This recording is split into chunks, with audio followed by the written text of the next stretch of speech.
America में इस साल चुनाव होने वाले हैं और ट्रंप के सामने डेमोक्रेटिक पार्टी के उम्मीदवार जो बाइडन एक बड़ी चुनौती के तौर पर खड़े हैं। अमेरिका के पूर्व उपराष्ट्रपति बाइडन को इस चुनाव में राष्ट्रपति पद का काफी दमदार उम्मीदवार माना जा रहा है, लेकिन बाइडन ने राष्ट्रपति चुनाव से पहले भारत को लेकर एक बड़ा बयान दिया है। उन्होंने नागरिकता कानून यानी कि CAA और NRC को लेकर निराशा जाहिर की है और कश्मीर पर भी भारत को कटघरे में खड़ा किया है। इंडियन एक्सप्रेस की रिपोर्ट के मुताबिक राष्ट्रपति पद की रेस में आगे दिख रहे बाइडन ने भारत को लेकर अपनी राय दर्ज की है। जो बाइडन की कैंपेन वेबसाइट पर पब्लिश मुस्लिम अमरीकी समुदाय के लिए एजेंडा टाइटल से एक पॉलिसी पेपर में कहा गया है कि भारत को कश्मीर के लोगों के अधिकारों को लौटाने के लिए जरूरी कदम उठाने की जरूरत है। विरोध को दबाने या इंटरनेट को बंद करने से लोकतंत्र कमजोर होता है। इसके अलावा बाइडन के पॉलिसी पेपर के मुताबिक नागरिकता कानून और NRC को लेकर कहा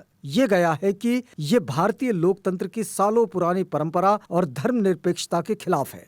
बाइडन के कैंपेन में भारत और उसकी संस्कृति को लेकर कही गई बातों को लेकर हिंदू अमेरिकी लोगों ने विरोध भी जताया है। उन्होंने कहा कि बाइडन ने अपने कैंपेन में भारत के खिलाफ जिस भाषा का इस्तेमाल किया है वो गलत है। इस पर उन्हें फिर से सोचना चाहिए।